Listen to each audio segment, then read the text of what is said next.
Accepting everything, expecting nothing. Keep coming back to the present moment, where everything you've ever wished for already is.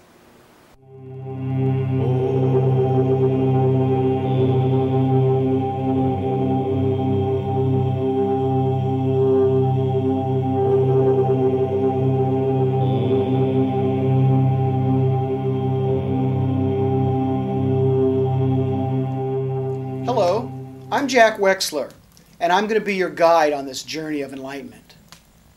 Have you ever looked up into a dark night sky, staring at 100 million stars looking back at you and wondering, who am I? How did this all come about? Is there a purpose and a meaning to life? These enigmas are at the core of this program about enlightenment and the Enlightenment Intensive Retreat.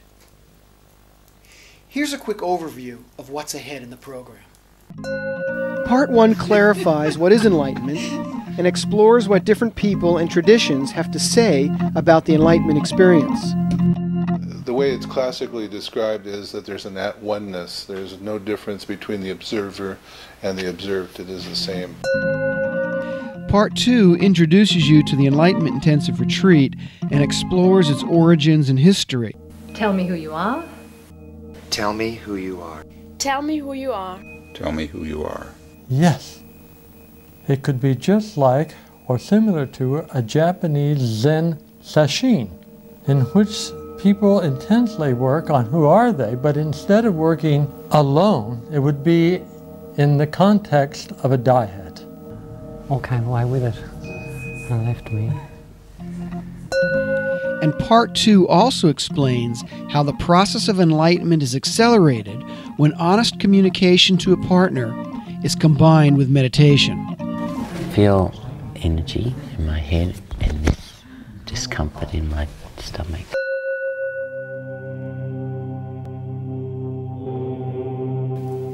What is enlightenment?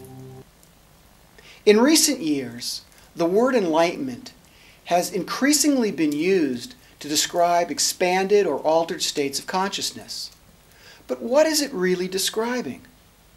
I've talked to many people about enlightenment.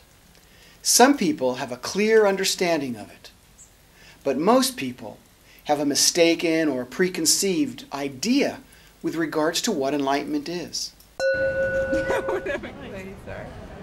It's just so, enlightenment experience is just it. I'm sorry, but I never heard this word. I think it's just awareness of self and awareness of the transitory nature of the universe. It is absolute. It has such a strong feeling of absoluteness. This is it. It's this is all mine.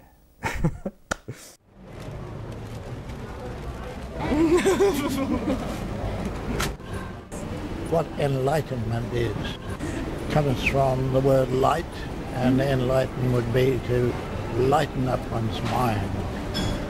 You can't talk about it. You can't describe. You try to tell somebody about it, and it's like they don't get it. They don't understand.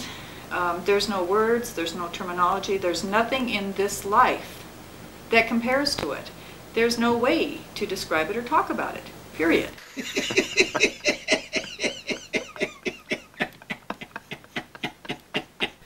Later in the program, we'll hear more about enlightenment and the enlightenment experiences from some of these people. Some people understand enlightenment because they've experienced it. Others understand it because they have a clear definition of it. But most people are confused about it. While it's true the word enlightenment is not the thing itself, having a clear idea of what the word means can be helpful to remove confusion or ignorance. Let's see how the dictionary and the encyclopedia defines the word enlightenment. To illuminate, to see or comprehend the truth of something you want to know, to free yourself from a state of ignorance. The dictionary also says that the English word enlightenment originally referred to the 300-year period known as the Age of European Enlightenment from the 13th to the 17th century. This Age of European Enlightenment ushered in a renaissance of new ideas and rational thinking that has profoundly changed the way people live their daily lives, and its effects are still with us today. It brought Western civilization out of the dark ages of church dogma, unquestioned authority, superstition, and sexual repression. This new age of liberated thinking valued rational thought, social democracy, science, discovery, and the Industrial Revolution.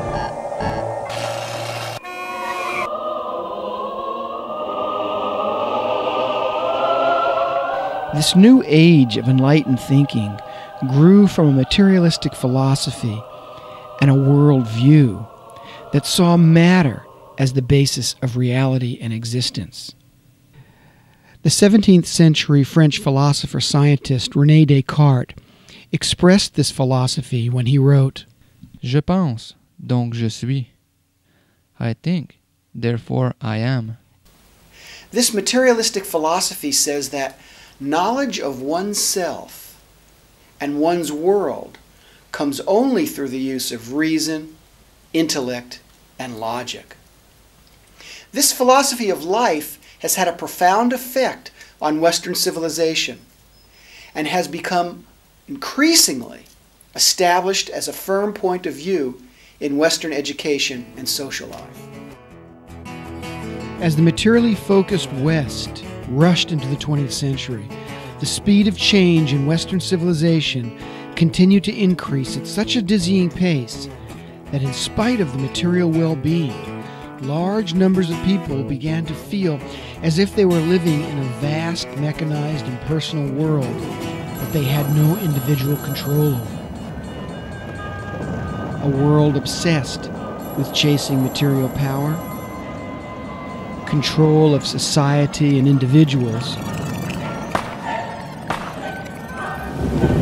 and domination over nature.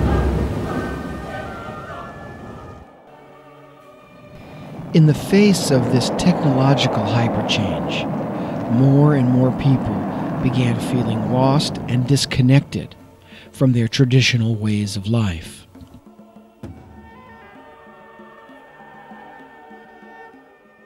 This alienation caused a growing number of people to look into themselves and to ask, who am I? And what is the purpose of my life? Looking for answers to these fundamental questions about the meaning of life started another renaissance of self-discovery and enlightened thinking at the turn of the 20th century. Looking to the West for answers, people found Freudian psychoanalysis. By the 1960s, people found humanistic psychology and the activities of the human potential movement. And by the 1970s, people turned to transpersonal psychology and the flowering of the spiritually based New Age movement.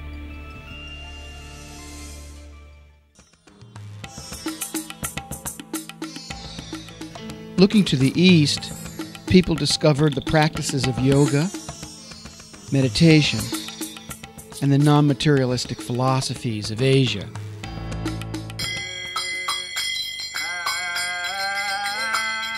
Looking within, they found personal mysticism and revelation.